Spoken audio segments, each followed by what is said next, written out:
Semangat lagi jalani hari-hari tanpa beban, berkarya tanpa batas, tanpa sebatas kewajiban. Nikmati tahap proses tanpa lelah dan lakukan. Gak perlu basa-basi, langsung gas dan langsung jalan. Mikrofon tetap on dalam level standby on. Monitor juga on and be ready to play on. Cekis mundur suara gelombang para pendengar. Angkasa on the mic and say hi, apa kabar? Modal kami, pola produktif yang utama. Bukan fiktif, banyak kanal tapi tak sama. Satu nama, bahkan di seluruh Nusantara. Dan tetap ada numero uno di udara. 105,4 Pro 2 RRI Singaraja Pro 2 FM tempat terbaik kamu. Oke, masih bareng aku Ita Saputri dan juga Gus Adi yang pastinya nemenin kamu di Sepada teman Pro 2. Dan sekarang kita akan ngomongin soal biopori. soal lingkungan. Nah. Pasti udah sering banget dong ya kita dengar masalah yang namanya banjir. Apalagi di perkotaan ya. Bentar lagi nih bakal mulai yang namanya musim hujan. Yap. Kayaknya itu akan muncul genangan di sana sini. Sering bikin aktivitas jadi keganggu. Iya, makanya. Yang mau siaran jadi telat. Iya, nggak usah banjir juga udah telat tuh ya.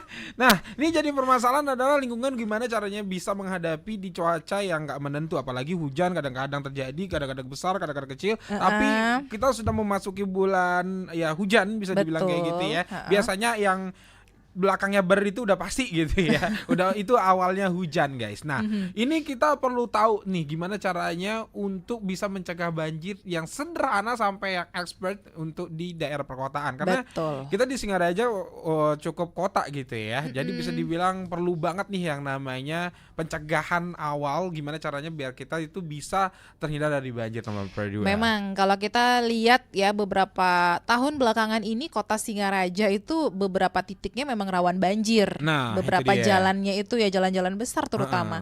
Kira-kira kenapa seperti itu? Apa yang harus kita lakukan nih di padahal perkotaan tapi banjir juga. Nah, untuk hari ini kita sudah kedatangan 2 orang narasumber ya teman Pro 2. Kita kenalan dulu, kayaknya udah gak perlu kenalan karena udah sering banget. Sering banget.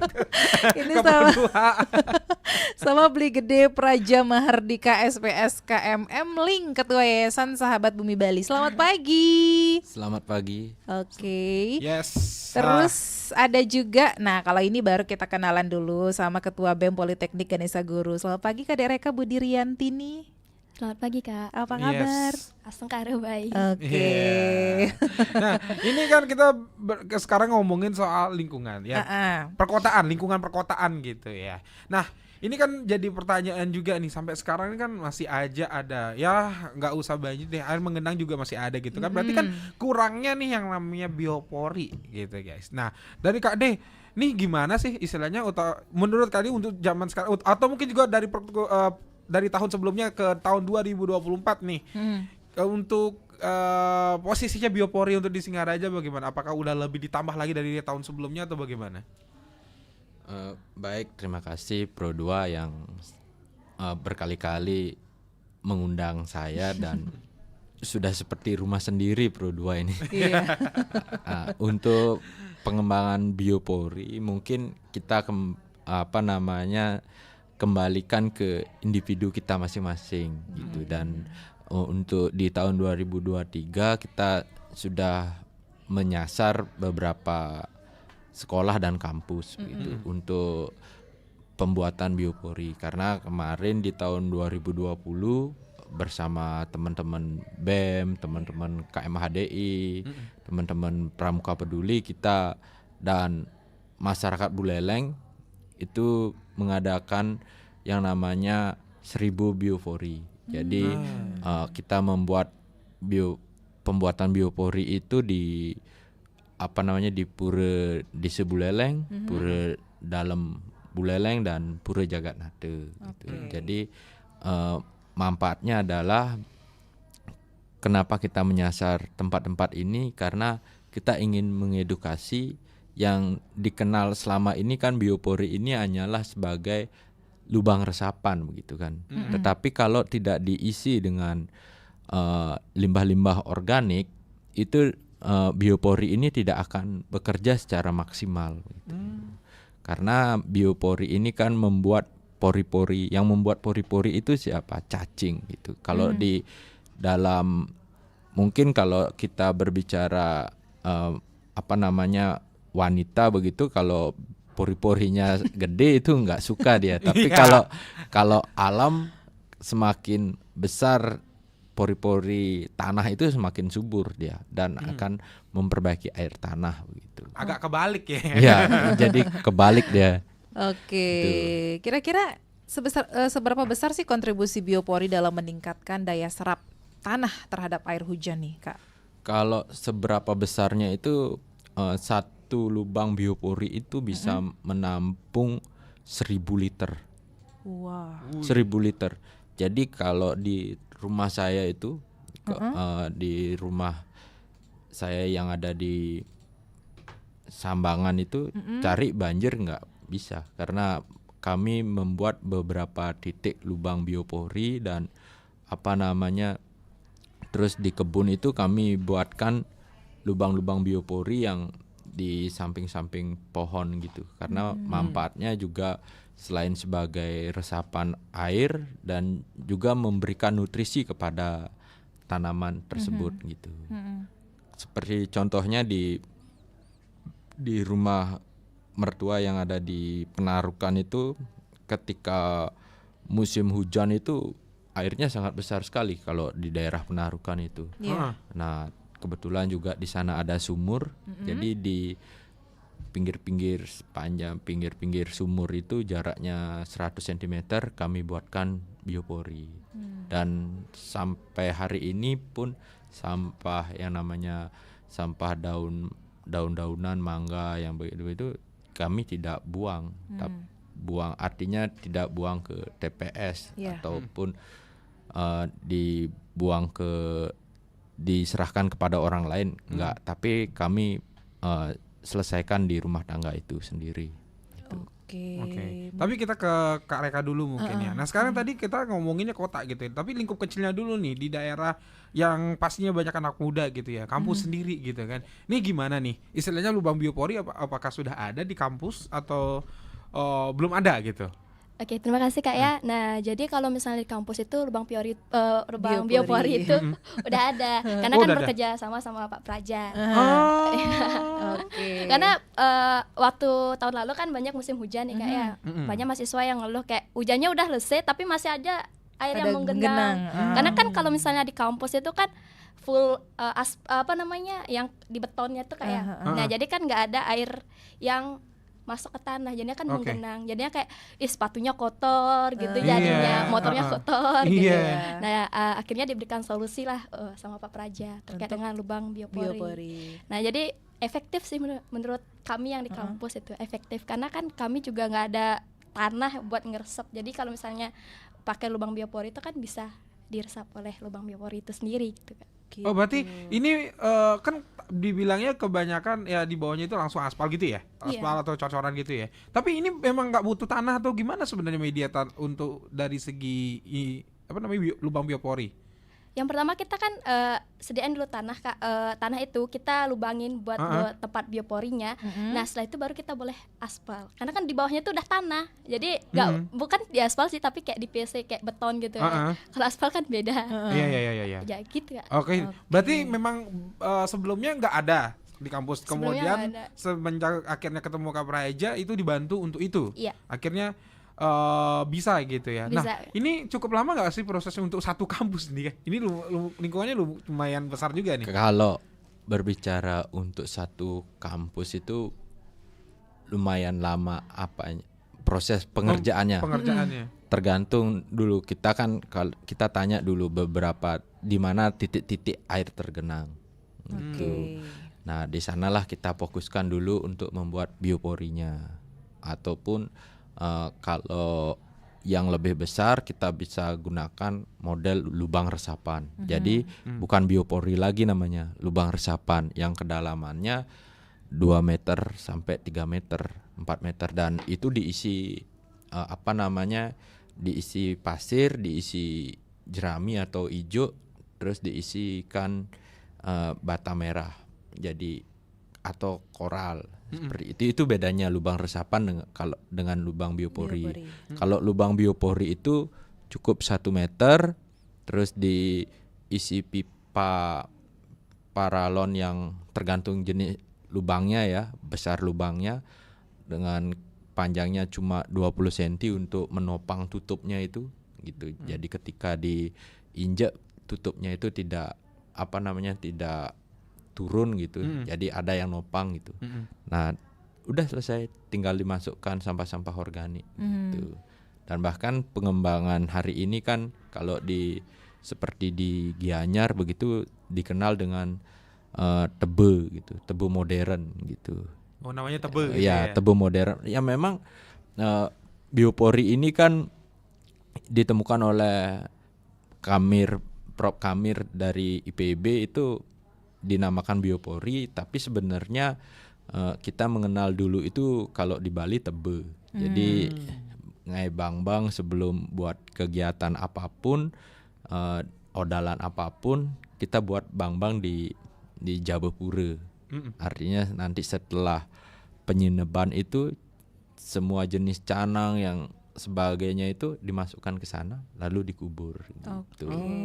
Itulah konsep Trihita Karana sesungguhnya gitu. Berarti sebenarnya Bali itu udah punya dari zaman dulu banget gitu ya? Sebenarnya sih tidak hanya Bali, tapi Indonesia punya budaya-budaya lokal yang memang benar-benar melestarikan lingkungan, tapi hanya hari ini kita lupa terhadap itu gitu. Kita coba untuk mengingatkannya gitu. Dan kebetulan juga saya kan bekerja di dinas PUPR begitu, PUTR. Kalau di Buleleng PUTR, enggak tahu besok karena pergantian kementerian kan, PU-nya beda menterinya, PR-nya beda juga menterinya kan.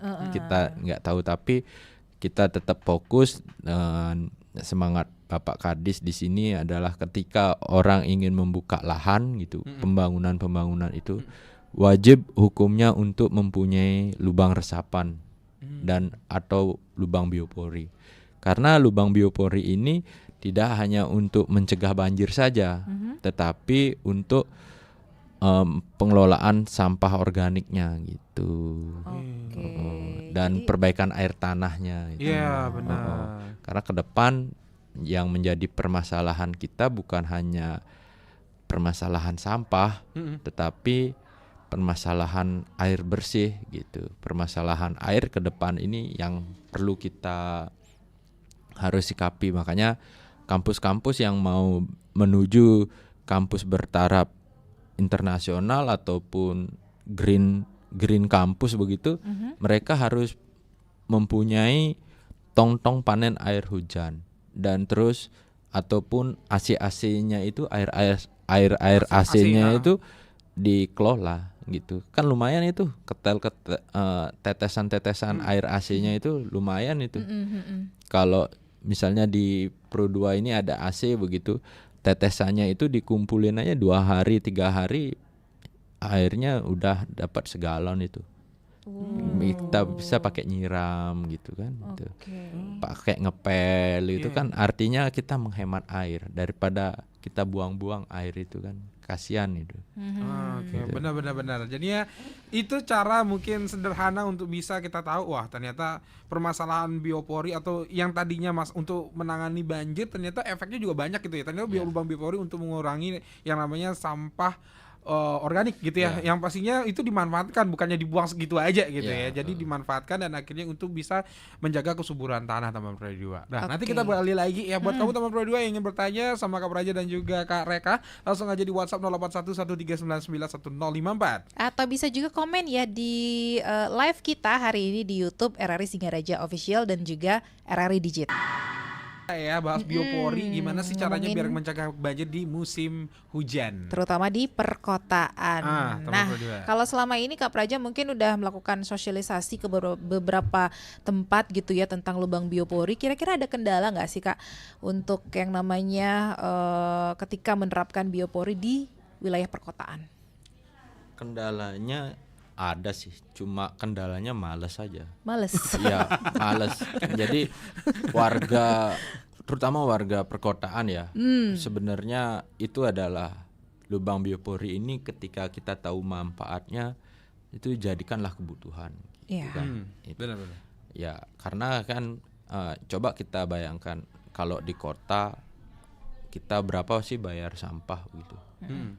Terutama sampah semua itu digabung, sampah organik, sampah plastik dan B3 itu digabung jadi satu terus dibuang ke TPS. Nah, coba kalau kita di kota kita buat di gang atau di rumah kita buat biopori, terus sampah-sampah organik kita masukkan ke sana.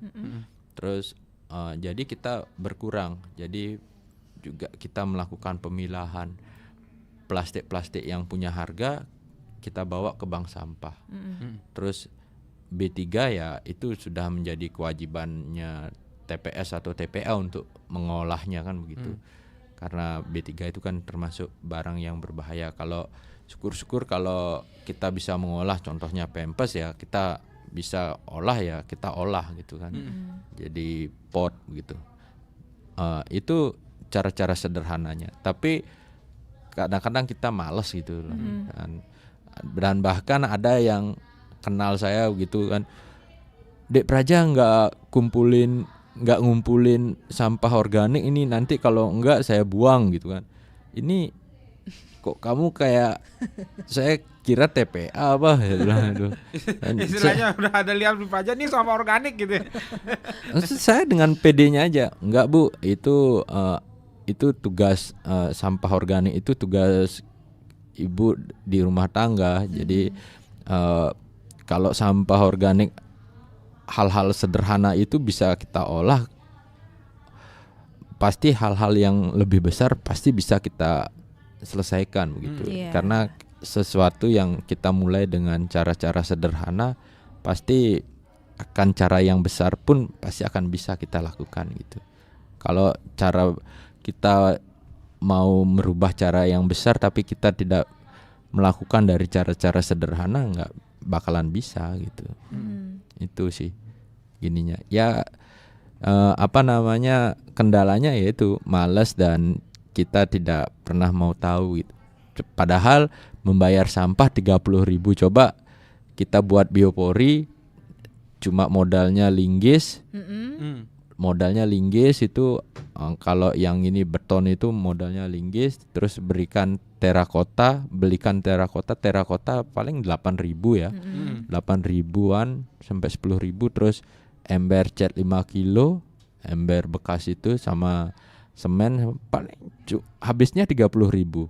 Nah, tiap bulan kita bayar sampah 30.000. Nah, kalau kita buat biopori, sampah plastik kita kumpulkan dulu, terus sampah-sampah organik itu kita masukkan ke biopori.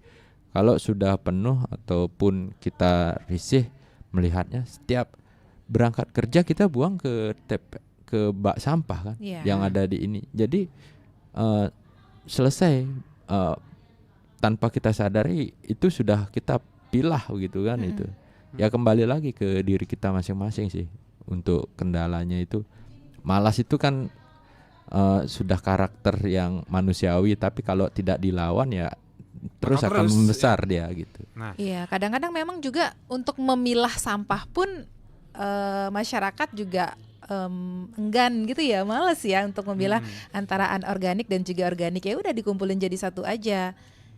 Karena gini ya, dari hasil kita lihat ya di lapangan begitu ya.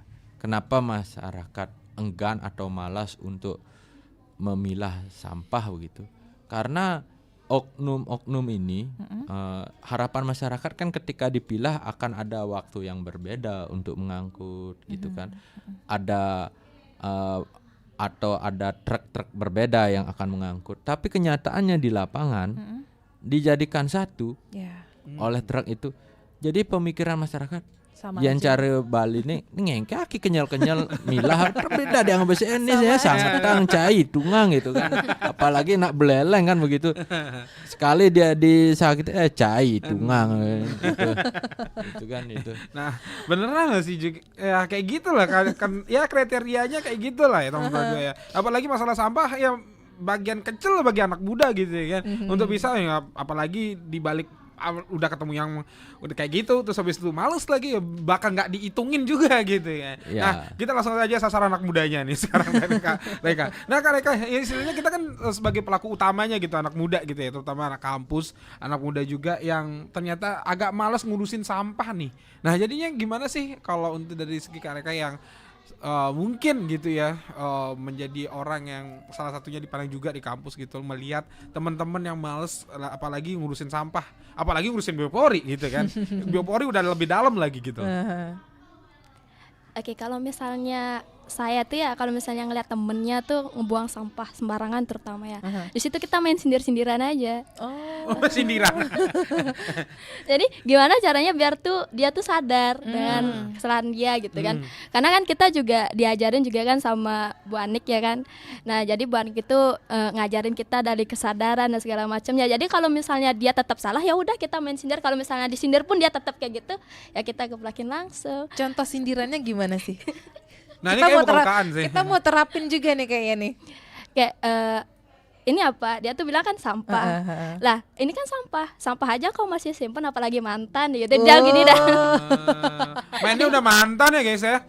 Ini udah mainnya udah mantan nih gitu-gitu nih. Mantan itu kan biasa diibaratkan dengan sampah. Iya, bener ya. Sampah loh mantan itu ya. Ya tergantung juga mantannya kayak. Jadi ya dari itulah mereka kayak buang sampah di sini. Kadang kita juga main kayak ini sampahnya dia, kita keplakin aja di mukanya dia gitu. Ini loh sampahmu gitu. Waduh. Oke. Agak kasar ya. Soalnya kalau misalnya di kampus tuh berantakan dikit kayak ada sampah, apalagi sampah plastik itu Bu Ani pasti ngoceh. Ini sampahnya kok di sini, kalian tuh lo mahasiswa, udah mahasiswa bukan anak SD gitu. Jadi ya dibuang. Ya makanya ngelihat peristiwa yang kayak gitu kan sampah menjadi hal yang cuek bagi mahasiswa gitu kan, atau mungkin juga kebanyakan anak muda gitu, apalagi Gen Z yang ternyata cukup menjadi perhatian juga gitu loh. Nah tapi kalau dari sisi mungkin ada nggak sih istilahnya dari kampus kamu gitu ya yang memang bergerak di bidang lingkungan gitu? Kita kan ada yang namanya sekarang kan ada program Bina Desa kan ya. Bina Desa. Jadi kami itu bekerja sama dengan Yayasan Project Jati Bali yang miliknya Bu Anik ya kan. Bu Anik itu yang juga istrinya Pak Praja. Nah jadi di sana tuh mereka tuh yang pertama ngumpulin sampah plastik yang dijadikan sebagai ekobrik, dan juga mereka tuh juga mengumpulkan sisa-sisa makanan yang dijadikan sebagai ekoenzim. Nah jadi dari situlah kami mulai belajar gitu untuk memilah sampah, karena kan sampah plastik itu kayak dampaknya besar ya, biarpun kecil tapi dampaknya besar, kayak kerusakan lingkungan dan segala macamnya.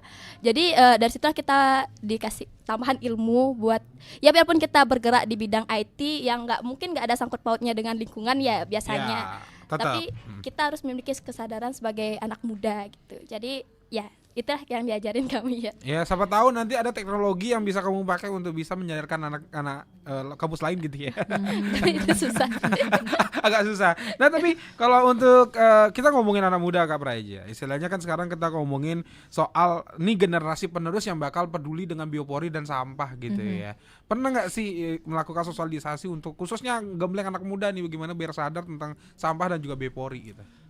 Kalau kita ngomongin anak muda hari ini itu cara menggemblengnya beda dengan zaman dulu, kelahiran 90-an ya. Jadi anak muda hari ini itu harus diberikan pemahaman dulu. Nggak bisa seperti zaman dulu, kenapa harus ke timur begitu. Ya pokoknya kamu harus ke timur gitu. Kalau anak muda sekarang nggak bisa. Harus diberikan pemahaman dan dengan cara-cara, dan dia mudah dimengerti oleh mereka gitu. Tidak berat-berat gitu, tapi mudah dimengerti, dan kalau mau kegiatan gitu kita harus pastikan itu berdampak buat mereka gitu. Jadi sebenarnya untuk anak muda hari ini itu kita lebih ke, kalau biopori itu kita buatkan video gitu, videonya. Nah kenapa saya bermainnya di Instagram atau di TikTok, kalau baru-baru ini TikTok kan begitu. Karena kalau di Instagram itu mudah dia, simple dia, gitu. Kita tinggal buat hashtag Biopori dengan videonya itu, anak muda itu daripada dia membaca itu lebih seneng dia nonton videonya gitu. Iya. Nah, buatlah video-video itu semenarik mungkin gitu. Dan mereka mampu mengikuti begitu. Dan kalau kita lihatnya peran anak muda hari ini terhadap lingkungan ya semakin membaik lah. Kepedulian mereka terhadap lingkungan semakin membaik, semakin bagus gitu. Gitu. Oke, mungkin dari segi yang kita lihat itu juga semakin peduli dengan banyaknya sampah sebenarnya gitu ya. Dan semakin kesini juga banyak anak muda yang ikut untuk bisa ya istilahnya punya komunitas untuk bersih-bersih. Apalagi kita lihat banyak di Instagram ya, kayak Pandawa 5 kalau nggak salah ya namanya ya. Pandawara. Pandawara gitu ya. Pandawa 5 apaan ya? Kayaknya nama band gitu ya.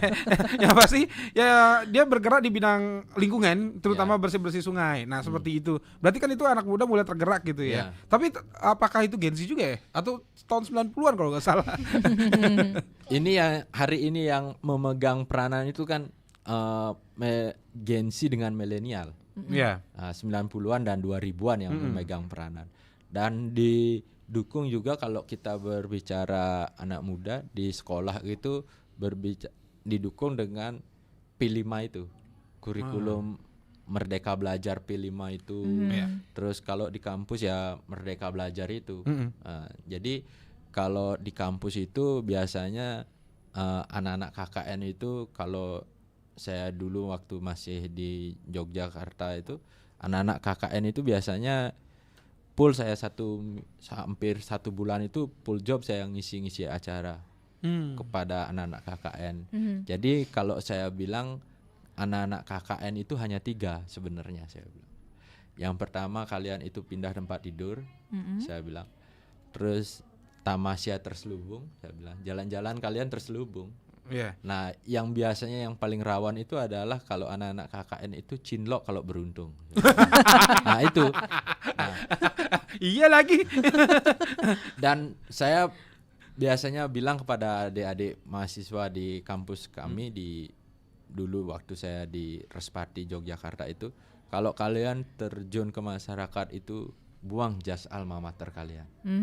Artinya jangan pernah kalian bawa, saya ini anak S1 gitu. Kalau kalian masih bawa embel-embel itu, saya pastikan 100% kalian tidak akan diterima di masyarakat. Karena masyarakat desa itu nggak suka dia dengan yang begitu-begitu. Tapi kalian harus berbaur kepada masyarakat, kalian harus berbagi ilmu kalian. Jadilah sarjana kehidupan atau sepatu rakyat, yang artinya menjadi sarjana yang tidak hanya menggeluti satu bidang, tetapi kalian itu harus pahami gitu. Karena kalian nantinya akan kembali ke masyarakat, kalian tidak akan ditanya jurusan apa, tetapi kalian yang dilihat di masyarakat itu adalah dia itu adalah sarjana yang lebih tahu daripada kita yang tidak sarjana. Gitu. Gitu, kasih pemahaman kayak gitu buat anak muda kayaknya cukup harus pelan-pelan ya, apalagi Gen Z ya, karena nggak bisa kita begini. Nah, contohnya nanti kejadian seperti BEM kemarin gitu. Karena anak-anak sekarang itu, anak-anak muda sekarang itu gampang ikut-ikutan dia. FOMO. Tapi dia tidak mengerti. Coba kita tanya, kenapa kamu turun ke jalan? Enggak, saya hanya ikut-ikutan aja, saya cuma dibayar gitu. Padahal dia nggak ngerti, nggak paham itu. Setelah dia udah dikepergok sama polisi, baru nyesel, ya Allah, kok gini ya Tuhan, kok aku ikut-ikutan gini gitu kan itu. Jadi ya seperti itu. Makanya saya bilang, kalau kamu sudah menjadi mahasiswa, 2 saja yang kamu percaya. Tuhan dan orang yang berbicara menggunakan data dan fakta. Kalau orang yang tidak menggunakan data dan fakta, nggak usah kamu percaya. Karena kamu sudah mahasiswa, kamu berbicaranya harus sesuaikan di mana kamu berbicara. Kalau kamu berbicaranya di warung kopi ya beda lagi. Sama seperti Biopori ini, ya kenapa harus biopori di perkotaan? Ya karena begini, untuk mencegah banjir. Tidak hanya mencegah banjir, tetapi pengelolaan sampah organiknya. Kenapa harus dimasukkan sampah organik ke dalam lubang biopori? Agar terciptanya cacing, mikroba dan resapan air di dalam biopori itu semakin maksimal. Kapan biopori ini sampah organik ini harus dipanen? 6 bulan sekali atau 3 bulan sekali. Seperti sekarang ini mau musim hujan ini, biopori di rumah saya itu saya mulai panen itu. Saya mulai keruk lagi dia gitu. Sebenarnya sih nggak usah, karena itu nggak bakalan penuh dia, Mas. Jadi nggak pernah penuh karena organik itu kan dia nyusut dan jadi tanah gitu. Dan dia nggak bakalan penuh itu. Gitu. Itu sih yang harus dipelan-pelanin kalau anak-anak muda sekarang. Ya kalau ini sama seperti kita merayu pasangan, kita harus pelan-pelan, nggak boleh gerasa gerusu gitu. Ya cara ngejuk siapa amun rengas siapa. Bener. Jadinya kamu tuh kalau misalnya kita anak muda tuh FOMO, ya udah nggak apa-apa FOMO, tapi yang positif. Misalnya ya, FOMO ikutin Kak Praija buat biopori, bikin gitu. Istilahnya sampah plastiknya dipilah, jangan sampai dicampur sama sampah organik, buat bank sampah misalnya kayak gitu. Itu FOMO yang bagus gitu ya kan. Daripada FOMO turun ke jalan atau apa gitu kan. Nah itu dia teman Pro 2. So ya buat kamu teman Pro 2 mulai sekarang kayaknya harus belajar gitu ya, terutama teman-teman kita di kampus atau mungkin juga di rumah mungkin belum ada lubang biopori, bisa buat biopori. Nanti kita bakal tanya gimana sih buat biopori yang sederhana Kak Praja. Jadi jangan kemana-mana. Tanya soal biopori yang sederhana sama Kak Praja ya. Nah buat kamu teman Pro 2 boleh FOMO, tapi FOMO yang satu ini, lubang biopori sederhana. Mungkin kita minta tipsnya dari Kak Praja. Ya baik, cara membuat lubang biopori yang itu mudah. Yang pertama, kalau rumahnya sudah dibeton atau dipaving, kita buka pavingnya beberapa senti saja gitu. Terus disiapkan linggis, terus atau kalau punya syukur-syukur punya bor biopori itu. Terus yang kedua kita siapkan ember untuk penopang tutupnya itu. Terus yang ketiga siapkan tutupnya. Tutupnya yang paling sederhana itu kalau nggak mau beli kita bisa kalau nggak mau buat itu kita bisa beli yang sudah jadi terakota itu kita pakai. Terakota itu di toko-toko bangunan itu ada. Pakai lubang ventilasi biasanya itu. Nah itu kita beli. Terus baru dilubangin dah tanah itu kedalamannya 100 cm. Udah selesai. Tinggal dimasukkan aja sampah-sampah organiknya, ditutup, udah selesai. Oh, segampang itu. Ya, segampang itu. Selesai nyapu, selesai kita sembahyang ada canang-canang, buka itu, masukin ke sana, udah selesai. Gitu. Ada nggak resiko tertentu? Resiko apanya? Resiko pembuatan. Ketika kita membuat. Kalau resikonya selama saya membuat biopori nggak ada sih ya resikonya. Paling resikonya capek aja. Resikonya capek sama lelah. Ya pernah kejadian kami. Jadi waktu Covid 2020, nah kita penggalian dananya itu dari bulan September Agustus 2019. Nah, itu terkumpullah dana sekitar 10 apa 15 jutaan itu. Jadi kita buat itu biopori, cetakan bioporinya, kita kerja sama tukang gitu. Nah, datanglah Covid ini kan gitu. Kita bingung ini mau bawa kemana gitu biopori ini, karena kita harus artinya lokal harus jaga jarak gitu, tidak boleh buat kegiatan rame-rame gitu kan. Nah waktu itu saya dengan beli gede Swardana, waktu itu beliau masih aktif bersama kami, itu menghubungi Pak Wiratmaja, yang kebetulan beliau aktif di ini Buleleng. Itu kita Pak Sutrisno tanpa berpikir panjang. Ya udah buat biopori di ini saya aja di di Pura Desa Buleleng gitu. Nah, karena kami anak muda ini belum tidak pernah buat kegiatan berat begitu, artinya ini mulailah pusing kepala kita nih. Saya yang pertama pusing ini, ini COVID dah ini. Oke. Waktu itu saya belum nikah, ini COVID akhirnya mati ya, ini mati bajang. Jadinya besoknya itu teman-teman yang anak-anak muda dari adik-adik KMHDI, adik-adik BEM itu beli saya nggak datang dulu ya. Nah, apalagi kayak begitu ya. Beli saya nggak datang dulu. saya jawab sederhana aja, oke gitu. Oke. Kenapa saya oke kan? Karena takut saya nanti kena pekudep anak-anaknya, akhirnya tanggung jawab gitu kan. Nah, apalagi COVID kan. Oke beli, oke santai aja, kalau bisa datang, kalau enggak itu. Enggak apa-apa itu. Ya Astungkare dibantu sama ini Pura kan gitu. Jadi semangat gotong royong ini satu sisi kita bangkitkan dengan cara membuat biopori ini gitu. Itu sih gininya. Kendalanya ya paling capek aja, sama kita harus mengeluarkan uang gitu. Merogok kocek sedikit lah gitu untuk lingkungan kita, tapi dampaknya sangat besar gitu. Nah itu dia. Jadinya teman Pro 2 dampak dari biopori ini sangat banyak banget gitu ya. Selain itu untuk menabung air masa depan, untuk membersihkan juga air tanah gitu ya, dan yang pastinya mencegah banjir juga di lingkungan kita teman Pro 2. Sangat banyak sekali manfaatnya gitu guys. Jadi kalau mau FOMO ya udah FOMO buat biopori, jauh lebih bagus gitu ya. Betul sekali. Nah mungkin dari Kak Reka mungkin ada yang ingin disampaikan buat teman-teman mahasiswa di kampus atau mungkin juga anak muda gitu ya. Lagi dengerin kita hari ini. Untuk sebagai anak muda yang mungkin sudah menerapkan biopori gitu.